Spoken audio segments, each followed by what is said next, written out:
अगं सुनबाई, काय झालं? आज तुझ्या माहेरी तर तेच होत आहे, म्हणून तर तुला वाईट वाटत आहे ना?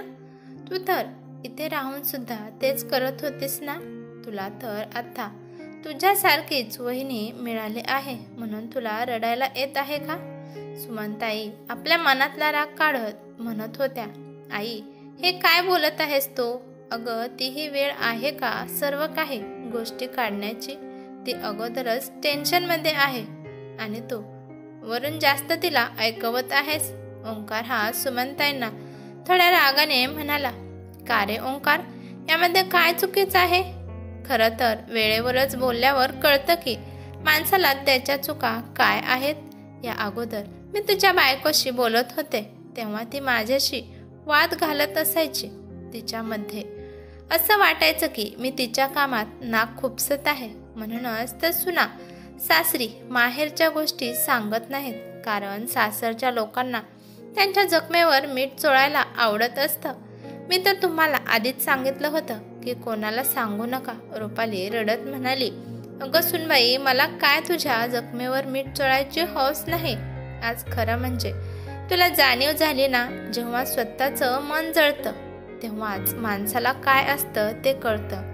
तू तर वर्षानुवर्ष घरामध्ये माझ्या मुलीशी असं वागत होती.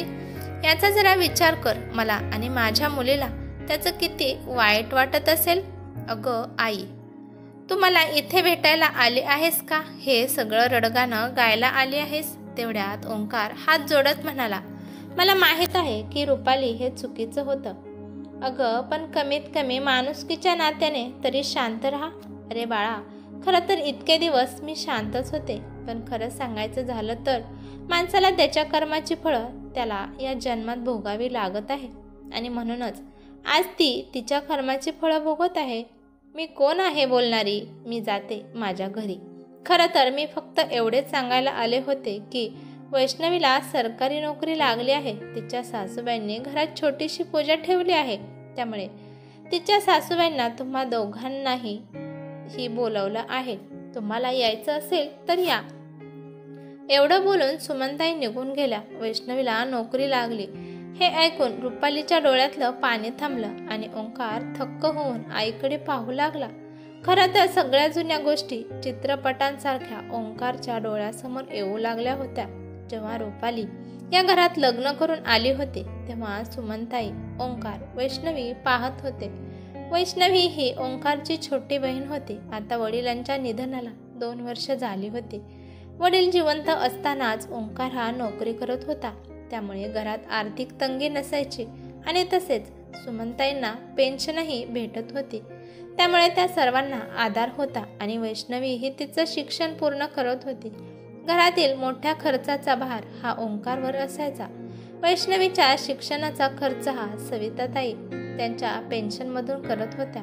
खरं म्हणजे त्यांना ओंकारवर संपूर्ण भार टाकायचा नव्हता. सुमनताई आणि वैष्णवी या प्रयत्नपूर्वक रुपालीशी बोलायचा प्रयत्न करत होत्या, परंतु रुपाली ही मात्र त्यांच्याशी तुटक तुटक वागत असत. रुपालीला असं वाटत होतं की घरात तिचा नवरा एकटाच कमावत आहे, त्यामुळे ती का दुसऱ्यांच्या पायाखाली दबून राहील.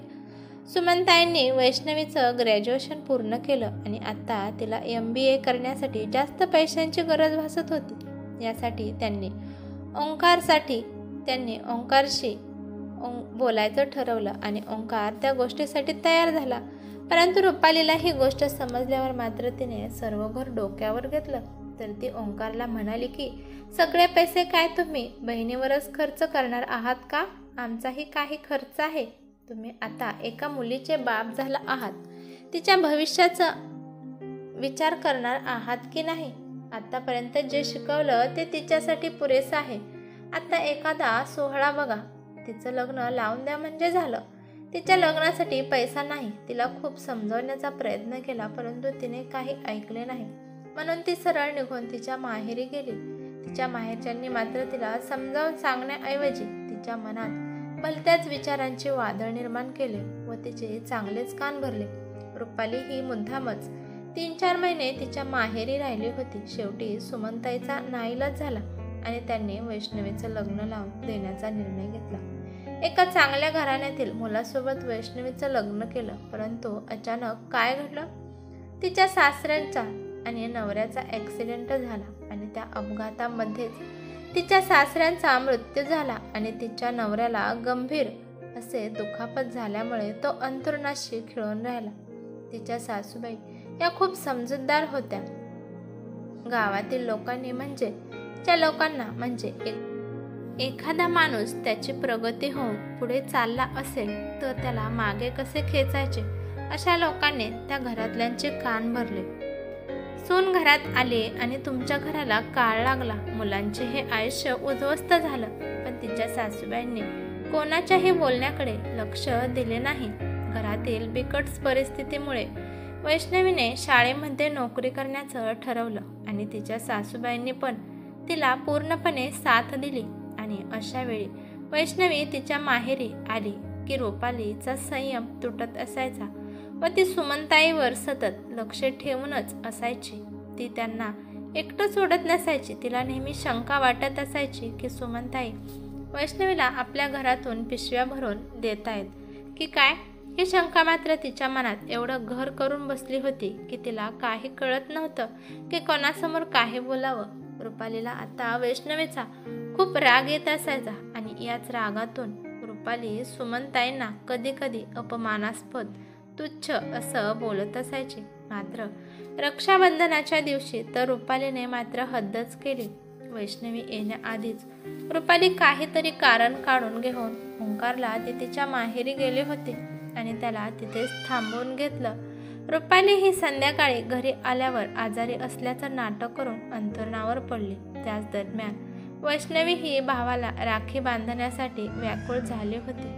हे पाहून तर रुपालीच्या सासूबाईंनी तिला निर्णय घेतला. रात्री उशिरापर्यंत त्या तिला माहेरी घेऊन आल्या जेणेकरून वैष्णवी ही ओंकारला राखी बांधू शकेल. त्या दोघींना आलेलं पाहून तर रुपालीचा राग अनावर झाला.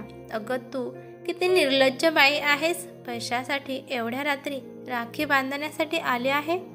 तुला खरंच लाज नाही वाटत का.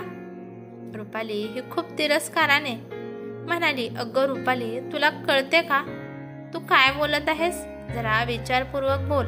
जर वैष्णवी ही तिच्या सासूबाई बरोबर आली होती. सुमनताईंनी त्यांचा राग आवरत समजावण्याचा प्रयत्न केला तेव्हा रुपाली तर खूप तावादावाने सासूबाईंना म्हणाली की आई तुम्ही तर गप्प बसा. बरं आमच्या पाठीमागे चोरून लेकीला काय काय देत असता काय माहीत. हे ऐकून तर सुमनताई खूप संतापल्या होत्या. रुपाली तू हे काय बोलत आहेस. तू भानावर तर आहेस ना. तू माझ्यावर चोरीचा आरोप करत आहेस. मी जरी माझ्या मुलीला काही दिले तर ते माझ्या पेन्शनमधून देत असते. ते काही तुझ्या नवऱ्याच्या पगारातून होऊन देत नाही. अरे वा खरंच आई हे तर खूप छान आहे. घरातील सर्व घर खर्च आम्ही पाहायचा आणि पेन्शनचे पैसे तुम्ही लेकीला द्यायचे. एवढा मुलीचा पुळका असेल तर तुम्ही तिच्याजवळच जाऊन राहा. रुपालीचे ते बोलण्याची धार मात्र चालूच होती. तर सुमनताईने संतापाने तिला उत्तर दिले. हे घर माझं आहे. जायचं असेल तर तुम्ही इथून जा.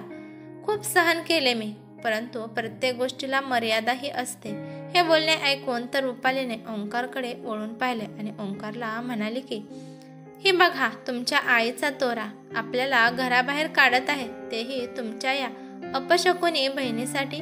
ओंकार अगदी शांत स्वरात म्हणाला. रुपाली हे घर आईचं आहे आणि त्यांना तितकाच अधिकार आहे आपल्याला बाहेर काढण्याचा. आणि रुपाली राहिली नाही गोष्ट वैष्णवीची तर तिचाही या घरावर तितकाच अधिकार आहे जेवढा आपला आहे. ओंकारचं हे बोलणं ऐकून तर रुपाली आश्चर्यचकित होऊन गप्प बसली. परंतु तिने त्यांच्यापासून वेगळं राहण्याचा निर्णय घेतला. काही दिवसांनी ओंकारने 1-2 खोल्यांचे घर भाड्याने घेतलं आणि ते दोघेजण वेगळे राहू लागले. गेली 5 वर्ष तर सगळेजण वेगवेगळ्या घरामध्ये राहत होते. मात्र त्या घरांमध्ये ना वाद होता ना संवाद होता. परंतु वैष्णवी मात्र अधूनमधून माहेरी जात राहिली. तर काही वर्षांपूर्वी तिच्या भावाचं लग्न झालं होतं आणि आता तिच्या बहिणीने नेहमीच तिला संशयाच्या नजरेने पाहायला सुरुवात केली होती आणि ती असे समजत होती की सासूबाई लपून छपून वैष्णवीचं घर भरत आहे. याच कारणाहून रुपाली वैष्णवीला खूप अपमानास्पद बोलत होती. त्यामुळे वैष्णवी घरात येऊन रडत होती. त्यावेळेस ओंकार तिला शांत करत होता. तेवढ्यातच सुमनताई वैष्णवीला सरकारी नोकरी लागण्याची आनंदाची गोड बातमी घेऊन आल्या होत्या. परंतु रुपालीने त्याच वेळी रडत रडत आपलं मन मोकळं केलं होतं. तेवढ्यात ओंकार तिला म्हणाला, रुपाली, मी वैष्णवीच्या घरी जाणार आहे. तुला यायचं असेल तर तू सुद्धा येऊ शकतेस. परंतु एक गोष्ट मात्र लक्षात ठेव, तिथे जाऊन काही तमाशा करायचा नाही. माझ्या बहिणीने खूप भोगलं आहे. आता कुठे चांगले दिवस येऊ लागले आहेत आणि आनंदाची गोष्ट म्हणजे तिचा नवरा स्वतःच्या पायावर पुन्हा उभा राहिला आहे आणि आता तिला स्वतःला सरकारी नोकरी मिळाली आहे. तिच्या आनंदामध्ये आपण सर्वांनी सहभागी होणं खूप गरजेचे आहे. मात्र यावेळी रुपालीने कोणताही विरोध केला नाही. ती ओंकारसोबत वैष्णवीच्या घरी गेली. सगळ्यांशी मनापासून शांतीपूर्वक भेटली. परंतु तिची मान मात्र शरमेने खाली होती. तिच्या मनात अपराधाची भावना निर्माण झाली होती आणि यावेळी ती खरोखरच शांत दिसत होती आणि तिला स्वतःला असं मनापासून वाटत होतं की आपण आपल्या नणंदबरोबर खूप चुकीचं वागलो आहे आणि आता तिला आपली चूक कळाली होती आणि खरंच या गोष्टीमुळे तिची मान शरमेने खाली झाली होती. ही गोष्ट तुम्हाला कशी वाटली ते मला कमेंट करून नक्की सांगा. कथा आवडली असेल तर लाईक शेअर नक्की करा आणि चॅनलवरती नवीन असाल तर सबस्क्राईब करायला विसरू नका. धन्यवाद.